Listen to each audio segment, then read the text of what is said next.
Experience the care of Narayana Health.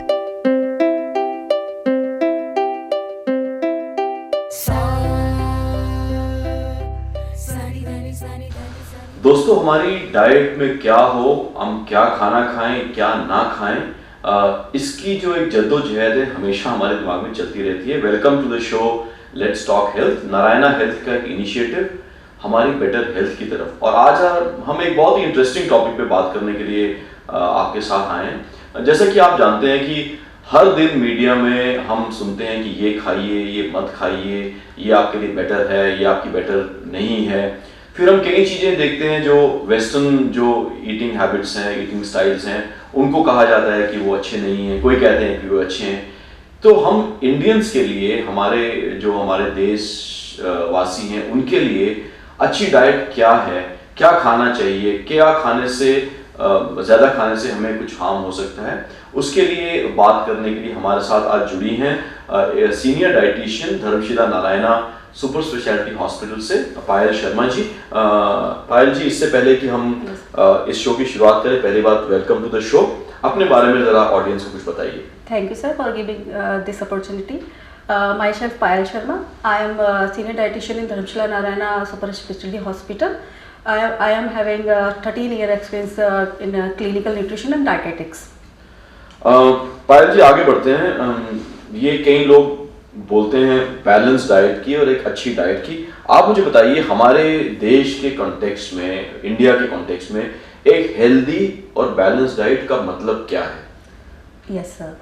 Sir, एक healthy और balance diet का मतलब ये होता है कि जो फूड हम अपने खाने में रोज़ की दिनचर्या में शामिल कर रहे हैं वो हमारे स्वास्थ्य के लिए आवश्यक हो और ज़रूरी हो।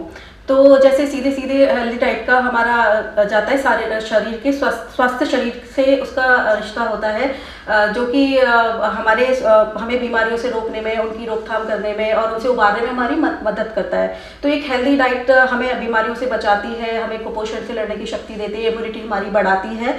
तो हालांकि ऐसा नहीं कहा जा सकता कि एक हेल्दी फूड में एक पूरा न्यूट्रिशन होता है, तो उसके लिए हमें बैलेंस डाइट लेना बहुत ज़रूरी होता है। तो एक बैलेंस डाइट एक संतुलित आहार जिसे हम बोलते हैं, उसमें सभी तरह के पोषक तत्व ज़रूरी मात्रा में होने चाहिए। तो जो पोषक तत्व होते हैं वो कई तरह के, वो 5 एलिमेंट्स होते हैं, जैसे कार्ब्स हो गया, प्रोटीन हो गया और फैट हो गया, मिनरल्स हो गए, फाइबर हो गया, वाटर हो गया। तो ये हमें एक निश्चित मात्रा में अपने भोजन में डेली शामिल करनी चाहिए। डॉक्टर पायल, ये बताइए मुझे कि इंडियंस जो हैं, ज़्यादातर आपको पता है कि हम diabetic capital of the world कहलाए जाते हैं और डायबिटीज़ बहुत ज़्यादा लोगों में है। कई लोगों ने कहा है कि कार्बोहाइड्रेट और शुगर, ये चीज़ हम लोग बहुत ज़्यादा खाते हैं इंडियंस। तो क्या इसमें सच्चाई है कि हम कार्बोहाइड्रेट और शुगर ज़्यादा खाते हैं, और इनकी मात्रा जो हम खा रहे हैं आजकल, चावल, रोटी, चीनी डालते हैं हर चीज़ में, तो इनसे क्या नुकसान हो सकता है, ये बताइए सर। सर, कार्बोहाइड्रेट तो हार्मफुल होते हैं हमारी बॉडी के लिए, बट अगर लिमिटेड क्वांटिटी में हमने लिया जाए तो ठीक रहता है। अगर नॉर्मल बॉडी की मैं बात करूँ तो हमें नॉर्मल बॉडी या नॉर्मल वेट के पर्सन को 60% carbohydrate, 20 gram protein and 20 gram fat ज़रूरी होता है नॉर्मल बॉडी के लिए। तो जिसमें से हम लोग नॉर्मली यूजली अब कार्ब्स का बहुत ज़्यादा सेवन कर लेते हैं, जो कि ठीक नहीं है। तो अगर कार्ब्स ज़्यादा लेने से वेट गेन भी होता है, और हमारा क्योंकि डायबिटीज़ बहुत ज़्यादा बढ़ गई है, तो डायबिटीज़ अगर उन्हीं चीज़ों को हम लोग आजकल की लाइफ स्टाइल में हम क्या होता है कि बस इंस्टेंट फूड मिल जाए हमें और हमें वही चीज़ खा लेनी चाहिए, बट ऐसा नहीं होता। तो इंस्टेंट फूड करने के लिए उसमें सोडियम पोटेशियम प्रिजर्व करने के लिए सोडियम पोटेशियम का यूज़ होता है और फैट्स का यूज़ होता है। तो वो फैट हमारे लिए बहुत हार्मफुल होते हैं, तो उससे वेट गेन भी होता है, कोलेस्ट्रॉल की मात्रा हमारी बॉडी में बढ़ जाती है, जो कि हमारे हार्ट के लिए नुकसानदायक है।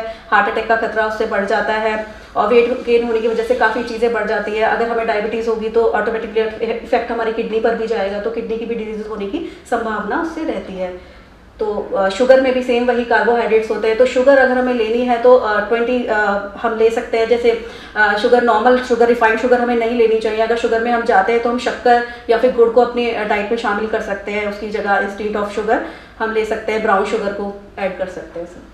आपने जो कार्बोहाइड्रेट और शुगर की मात्रा आपने ग्राम्स में बताई, आप जरा ये बताएंगे ग्राम्स का मतलब क्या, कितने चावल खा सकते हैं? 1 कटोरी चावल, 2 चपाती, 1 चम्मच शुगर, तो ये जरा बताइए ताकि सुनने वालों को जरा वो फिर वो मेजर नहीं करते तो उनको पता नहीं चलता कितने कार्बोहाइड्रेट्स मतलब ऐसे बताइए जो एक दिन में एक नॉर्मल अपने जो हमारे हैं उनके लिए, और बाय द वे हम ये डायबिटिक लोगों की बात नहीं कर रहे, बहुत क्लियरली हम बता रहे हैं तो क्योंकि उनका एक अलग ही टॉपिक है, उनका डाइट चार्ट अलग होता है। नॉर्मल जो अपना हम लोग हैं उनके लिए मात्रा कैसे बताई जाए कि कितने कार्बोहाइड्रेट खा सकते हैं दिन में?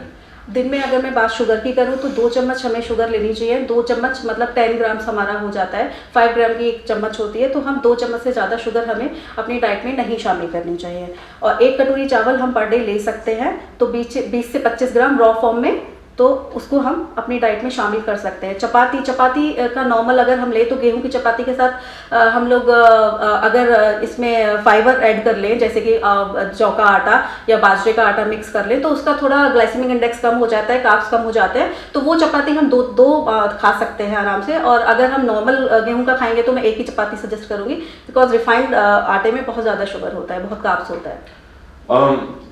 मैं एक नॉर्मल इंडियन हाउस होल्ड में जाता हूँ अभी, हमारे जो ज़्यादातर हमने देखा है कि एक ईटिंग हैबिट ये कि सुबह उठ के 1 कप चाय पीना, फिर हम ब्रेकफास्ट करते हैं, फिर 10, साढ़े 10, 11 बजे फिर से 1 कप चाय पीते हैं ज़्यादातर हम लोग, फिर लंच करते हैं, उसमें दाल रोटी चावल खाते हैं, फिर शाम को 3:30, 4 बजे 1 कप चाय पीना, और फिर रात को डिनर करना। ये एक नॉर्मल रूटीन है ज़्यादातर घरों के अंदर हमारे। मैं आपसे ये पूछना चाहता हूँ कि क्या ये जो एक नॉर्मल रूटीन हमारी आई है, कई सालों से हम खाते आ रहे हैं इस तरह से, क्या ये सही है या इसको बदलने का वक्त आ गया? नहीं सर, इसको बदलने का वक्त आ गया। ये चाय तो बिल्कुल भी ठीक नहीं है हमारे लिए, बहुत लॉट ऑफ कैफीन हमारी बॉडी के लिए ठीक नहीं होता, तो उसके हम ऑप्शन कर ले सकते हैं। उसकी जगह कुछ और छाछ वगैरह हम लोग अपनी डाइट में ले सकते हैं, लेमन वाटर सकते हैं, लेमन टी ले सकते हैं, तो वहाँ तक ठीक रहता है। अब ब्रेकफास्ट में जैसे नॉर्मल टी हो गया, टी की जगह मिल्क ले सकते हैं आप, या कोई शेक ले सकते हैं। तो टी का तो सर बहुत ज़्यादा ज़रूरी नहीं है हमारी डाइट में शामिल करना। नॉर्मल हमारे जो 8 रूटीन्स होता है डाइट का, तो मॉर्निंग में जैसे हम हेल्दी में एक चाय आप ले सकते हो उस टाइम, ब्रेकफास्ट में आपने मिल्क ले लिया। अगर 11 o'clock नॉर्मल सर चाय की जगह हम लोग फ्रूट्स ऐड कर सकते हैं, या कोई हमारा ये शेक हम लोग ले सकते हैं अगर लिक्विड फॉर्म में ही लेना है। देन लंच में कोशिश करें कि हरी सब्जियां और सैलेड का बहुत ज़्यादा यूज़ हो। देन अगर हम चाय इवनिंग की चाय की जगह हम लोग छाछ वगैरह ले सकते हैं। छाछ की जगह कोई प्रोटीन का साथ में सप्लीमेंट, जैसे भुना चना हो गया या फिर रोस्टेड मखाना हो गया, तो कैल्शियम की डेफिशिएंसी जैसे आजकल नॉर्मली चल रही है, तो उसकी जगह वो ले सकते हैं। और नॉर्मल डिनर हम कोशिश करें कि थोड़ा सा अर्ली ले लें नॉर्मल सोने से पहले, और फिर आप पोस्ट डिनर हम 1 गिलास दूध ले सकते हैं। तो ये एक हेल्दी डाइट का रूटीन है पर डे का। दोस्तों, हमने शुरुआत की थी हमारी नॉर्मल अपने जो घरों में जिस तरह से हम खाना खाते हैं उससे। हमने पूछा पायल जी से कि एक नॉर्मल बैलेंस डाइट क्या होती है, और बार बार ये चर्चा में कार्बोहाइड्रेट और शुगर आते हैं, तो उसके बारे में भी उन्होंने बताया कि कार्बोहाइड्रेट और शुगर क्या हार्म कर सकते हैं अगर ज़्यादा मात्रा में लिए जाएं। जो हमारी नॉर्मल रूटीन है घरों के अंदर, उसके बारे में उन्होंने कहा कि बीच में जब ब्रेक लेते हैं तो चाय की जगह कुछ और ले लें। उन्होंने भुने चने की बात की, उन्होंने और भी कुछ चीज़ों की बात की।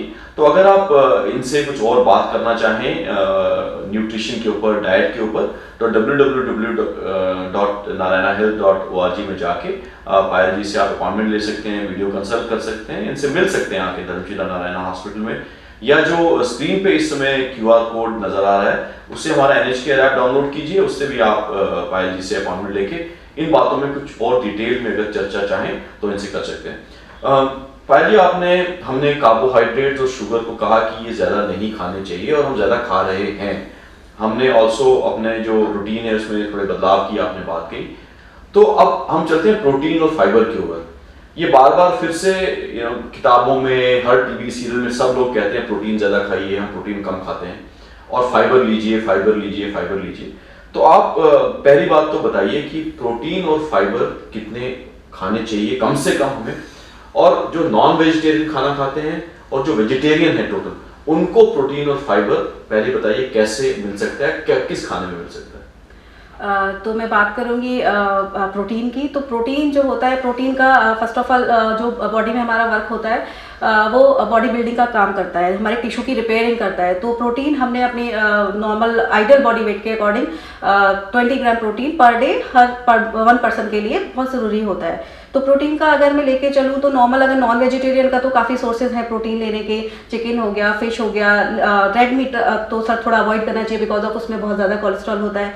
तो एग हो गया। तो अब नॉन वेजिटेरियन तो इजीली अपना प्रोटीन कंजप्शन ले लेते हैं, बट प्रॉब्लम होती है सारा वेजिटेरियंस को। तो वेजिटेरियंस के लिए गुड प्रोटीन सोर्स होता है सोयाबीन। तो सोयाबीन का आजकल मार्केट में काफ़ी वैरायटीज़ अवेलेबल हैं, जैसे सोया मिल्क लिया जाए, सोया चंक्स हो गया या सोया आटा हो गया। तो ये इसके थ्रू हम लोग नॉन वेजिटेरियंस प्रोटीन का अपना वो कर सकते हैं। साथ में प्लांट प्रोटीन जैसे दालें हो गई, तो लोबिया, दालों में लोबिया में काफ़ी अच्छा प्रोटीन होता है। सभी तरीके की दालों में, बीन्स में अच्छा प्रोटीन पाया जाता है। और डेयरी प्रोडक्ट, अब क्योंकि आजकल डाइट्स काफ़ी है, वीगन डाइट बहुत ज़्यादा चलन में है, तो लोग मिल्क और मिल्क प्रोडक्ट को बहुत ज़्यादा तवज्जो नहीं देते। तो उस केस में सबसे बेस्ट होता है सोया प्रोटीन। तो और नॉर्मल जो लोग नॉर्मल एग वगैरह या मिल्क ले सकते हैं, तो उनको मिल्क और मिल्क प्रोडक्ट अच्छा प्रोटीन होता है, तो वो उसके थ्रू लिया जा सकता है। अब बात करते हैं हम फाइबर की। तो फाइबर जितनी भी हरी सब्जियां, चाहे वो नॉन वेजिटेरियन हो या वेजिटेरियन हो, जितनी ग्रीन लीफी वेजिटेबल, जैसे आजकल सीजन चल रहा है तो उसके हिसाब से हम ले सकते हैं।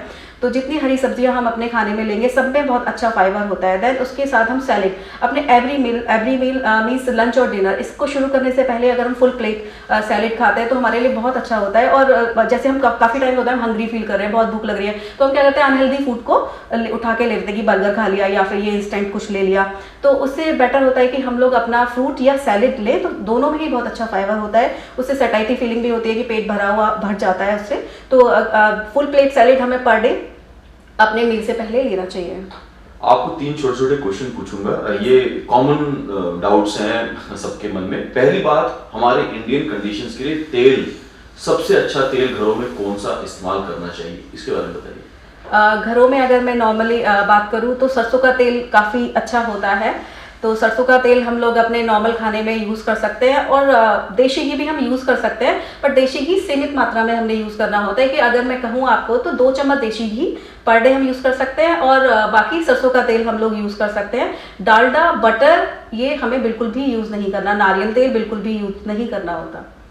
आपने देसी घी के बारे में कहा, तो लोग कहते हैं कि देसी घी खाते हैं, अपने घरों में तो खाया जाता है। तो देसी घी नॉर्मल भी आप सब्जी में डाल के कच्चा खा सकते हैं, पकाने के लिए तो कई लोग शायद यूज ना करते हो, लेकिन वो भी कर सकते हैं। 2 चम्मच, 1 चम्मच कुछ खाया जा सकता है? 2 चम्मच से खाया जा सकता है। पकाने में या ऊपर से डाल के भी जैसे यूज करते हैं वो कर सकते हैं। चपाती वगैरह पे लगा के देना ठीक नहीं होता। तो देशी घी अगर चाहे तो वो आप नॉर्मल कुकिंग ऑयल की तरह यूज कर लीजिए उसको, या फिर नॉर्मली उसको ऊपर से डाल के भी लिया जा सकता है। एक और चीज जो आजकल बहुत थोड़ा थोड़ा बढ़ रहा है लोगों में, तो वो है रागी की रोटी खाना। Yes, तो कई लोग आजकल रागी की रोटी पसंद कर रहे हैं, शायद बाजरे जवार भी यही बात हो। Yes, तो अपनी वीट की रोटी को रागी की रोटी से अगर रिप्लेस कर दें या ऐसी, तो उससे क्या कुछ फायदा हो सकता है? सर, उससे रागी की रोटी के सर बहुत फायदे हैं। इवन एडल्ट्स में तो है ही, बच्चों में भी काफ़ी फायदे हैं। नॉर्मली बच्चे आजकल खाना खाते नहीं हैं, तो उनके लिए बहुत ज़रूरी हो जाता है कि हम कुछ डिशें रागी की डिशेस रागी के आटे का बना कर दें। तो रागी का आटा नॉर्मली अगर हम यूज़ करें तो उसका टेस्ट थोड़ा सा हमें टेस्ट वाइज बहुत ज़्यादा अच्छा नहीं होता, तो बच्चे और बड़े दोनों ही पसंद नहीं करते उसको। तो रागी के आटे को हम व्हीट फ्लावर के साथ मिक्स करके यूज़ कर सकते हैं। तो दोनों का रेशियो हम लेते हैं कि अगर हमने 1 कटोरी गेहूं का आटा लिया है तो हम 2 कटोरी रागी का आटा लें। देन उसके साथ उसका या तो हम लोग चपाती की तरह यूज कर सकते हैं, रागी का हलवा भी बना सकते हैं। तो ragi is a good iron and good calcium and good fibre. Payal ji, हम ऑलमोस्ट इस शो के आखिर तक पहुंच गए हैं। आपने बहुत अच्छी तरह से, जो मैं चाहता था कि हमारी, क्योंकि अगर हम वेस्टर्न सोसाइटी को एप करेंगे तो नहीं होगा। हम इंडियन सोसाइटी में हमारी कई खाने की चीज़ें हमारे अंदर बहुत अच्छी हैं, लोग खाते आए हैं, उनके बारे में तो मैं ऑलमोस्ट एंड में पहुंच गया हूँ। आखिरी 1-2 क्वेश्चन रह गए हैं आपसे। सबसे पहले ये बताइए कि विटामिन, जो ये सप्लीमेंट्स खाने की जो हमारी आदत है, और कोविड के टाइम पे बहुत ज़्यादा और लोगों ने कहा विटामिन सी खा लीजिए, बी खा लीजिए, डी खा लीजिए। तो पहली बात तो इसके बारे में कुछ बताइए कि क्या नॉर्मल आदमी को जो एक रेगुलर बैलेंस अच्छी डाइट खाता है उसको भी विटामिन लेनी चाहिए या नहीं? अगर चाहिए तो कौन सी ऐसी विटामिन है उसको रेगुलर यूज करना चाहिए और किनको यूज करना चाहिए, इसके बारे में पहले बताइए। ओके सर, विटामिन्स भी एक बैलेंस डाइट का हिस्सा है, जो कि बहुत ज़रूरी है हमें अपनी डेली डाइट में शामिल करने के लिए।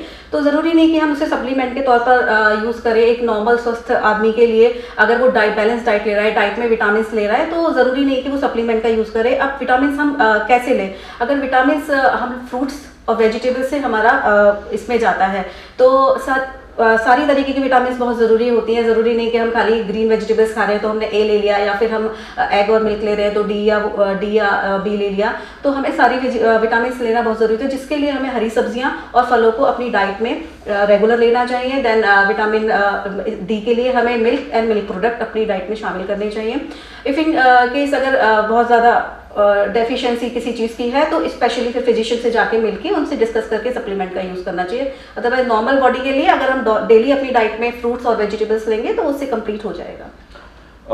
एक लास्ट क्वेश्चन हमारी बहनों के लिए, जो आयरन डेफिशिएंसी इंडिया में बहुत सारी हमारी बहनों में देखी गई है, जिससे एनीमिया होता है, और फिर उनसे पूरी फैमिली में अगर कोई उनके बच्चों में फिर देखा गया प्रॉब्लम्स होती हैं, फिर एंड काम ठीक से ना कर पाना, हेल्थ ठीक ना रहना। तो मैं चाहूँगा आप आज हमारे ऑडियंस को, हमारी बहनों को बताएं, आयरन की मात्रा फूड में लेने के लिए हमारी जो बहनें को क्या खानी चाहिए, सिंपल चीज़ें रोज़, जो ज़्यादा कॉस्टली भी ना हो और लेकिन वो उनकी आयरन की मात्रा बनाए रखें।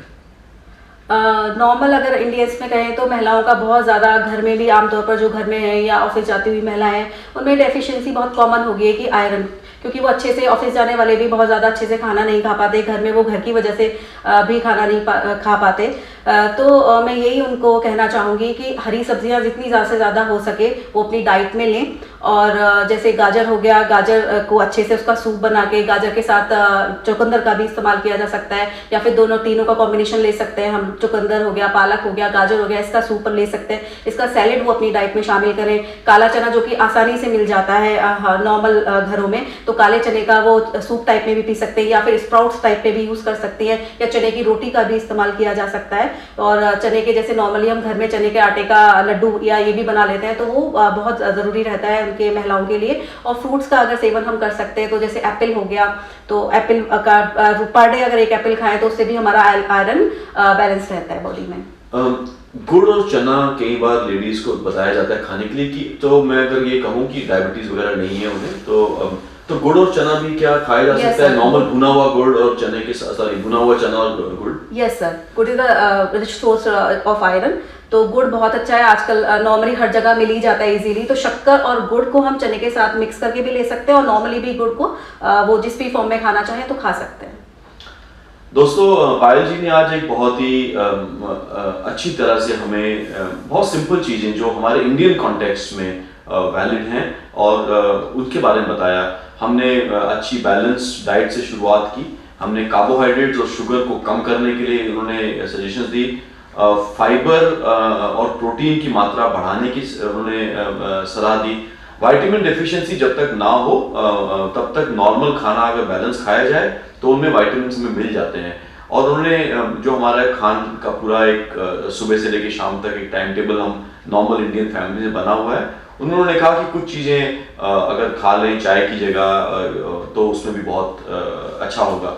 और हमारी बहनों के लिए उन्होंने स्पेसिफिकली बताया, जो क्योंकि ज़्यादातर बहनें अपनी फैमिली की तरफ ज़्यादा ध्यान देती हैं, अपनी तरफ ध्यान दे नहीं पाती, और उन्हें कईयों में आयरन डेफिशिएंसी, एनीमिया जैसी चीज़ें देखी जो उनकी बच्चों को भी असर कर सकता है, उनकी फैमिली में असर उनकी वजह से हो सकता है, उनके अपने काम में असर पड़ सकता है। उन्होंने बताया कुछ छोटी छोटी चीज़ें क्या खानी चाहिए उन्हें रेगुलर बेसिस पे ताकि वो हो। अगर आप इन सब चीज़ों से आपको थोड़ा और जानकारी चाहिए और आप पायल जी से बात करना चाहें तो www.narayanahealth.org, जो मैं पहले भी बता चुका हूँ, उन पर जाके उनसे अपॉइंटमेंट लेके उनसे बात कर सकते हैं, या NH केयर ऐप डाउनलोड कीजिए, एक QR कोड आपकी स्क्रीन पे है और वहाँ से भी आप कर सकते हैं। पायल जी, आज आपने जो हमारी कुछ डाउट्स रहती हैं हमारे दिमाग में डाइट के रिलेटेड, उनको एक बहुत अच्छे तरीके से हमें बताया। इसके लिए बहुत बहुत शुक्रिया और हमारे इस शो में जुड़ने के लिए बहुत बहुत धन्यवाद। Thank you so much.